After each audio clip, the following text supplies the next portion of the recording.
Before there were crowns, before thrones, before armies marched under banners of gods and kings, there was money, not coins, not paper, but something far more dangerous.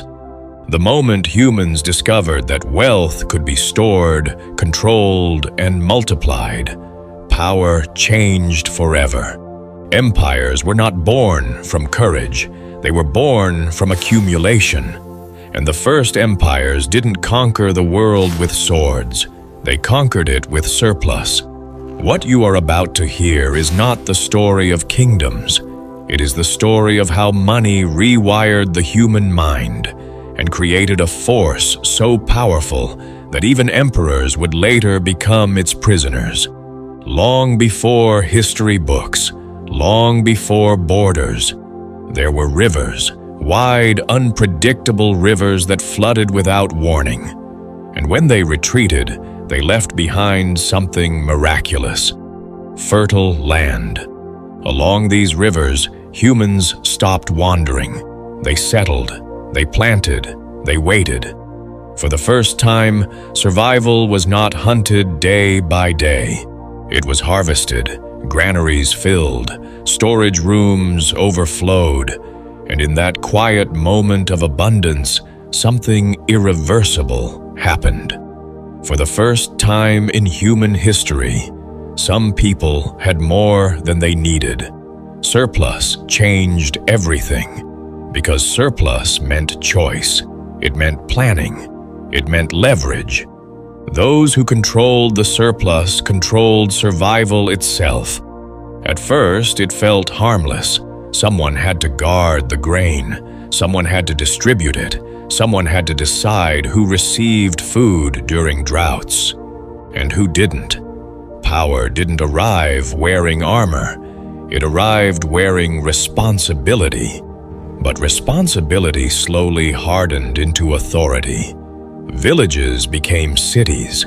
Cities became centers of exchange. Grain became currency. Livestock became wealth. Land became ownership. And suddenly, food was no longer just nourishment. It was control. Those who managed storage began to manage people. Those who counted harvests began to count loyalty. Those who protected wealth began to demand obedience. The first leaders were not warriors. They were managers of abundance. This was the rise. At the beginning, these early power holders were disciplined. They worked harder than everyone else. They organized labor. They planned irrigation. They protected the surplus from chaos and theft. Their authority felt earned. People trusted them because life was better with them in charge. But power never stays neutral for long. As wealth grew, so did distance. Distance between those who produced and those who decided. What was once shared became stored behind walls. What was once protection became privilege. The surplus created specialists, priests, accountants, administrators, and slowly, a new idea took hold in the human mind, that some people were meant to command and others were meant to obey. Money did not just buy goods, it bought time, it bought labor, it bought silence. This was the peak. Cities glittered with abundance, temples rose toward the sky, markets buzzed with exchange, trade routes stretched across deserts and seas. Wealth created confidence. Confidence turned into certainty. Certainty turned into entitlement. The rulers of these early empires began to believe something dangerous. That order existed because of them, that prosperity flowed from their wisdom, that the system could not survive without their control. And when humans believe they are indispensable, they stop listening. Taxes increased. Labor demands grew heavier. Resources were extracted faster than they could recover. The surplus that once protected society now fed luxury. Gold replaced gratitude. Comfort replaced caution. And beneath the surface of prosperity, the cracks began to form. Farmers noticed the grain stores shrinking faster than expected. Workers felt the weight of endless demands. Merchants sensed instability in forced prices and controlled trade. But the elite dismissed the warnings. They always do. Because wealth creates a powerful illusion. The illusion of permanence. The illusion that tomorrow will look like today. That abundance is a law of nature, not a fragile balance. Corruption crept in quietly. Officials skimmed from storage. Priests justified inequality as divine order. Leaders protected wealth instead of people. Money stopped being a tool for survival. It became a symbol of dominance, and symbols demand defense. Armies grew, not to protect the people, but to protect the system. Violence became organized. Expansion became necessary. Because once an empire depends on wealth, it must keep expanding to feed it. This was the turning point.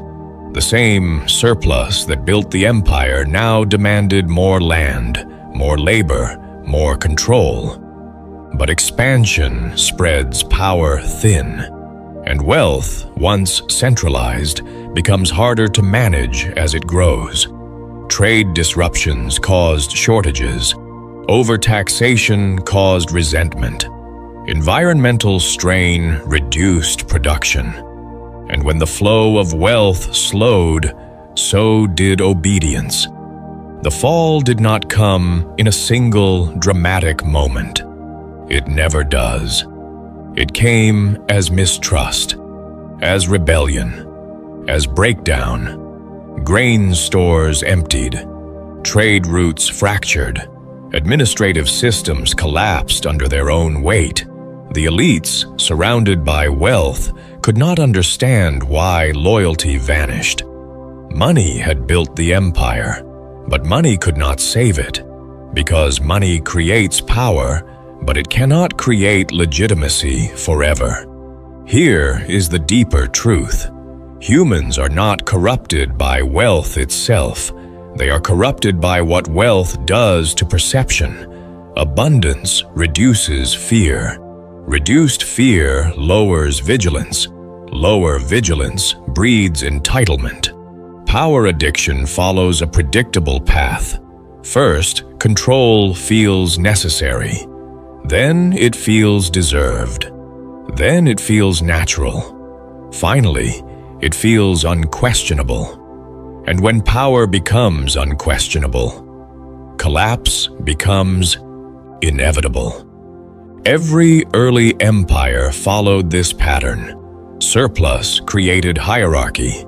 Hierarchy created control. Control created excess. Excess created blindness. The mind adapts to comfort faster than it adapts to danger. That is the psychological trap of wealth. Now look around. We no longer store grain in temples.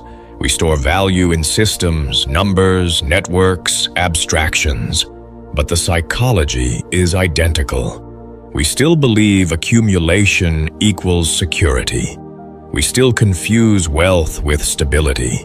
We still assume growth will continue because it always has. The first empires believed the same.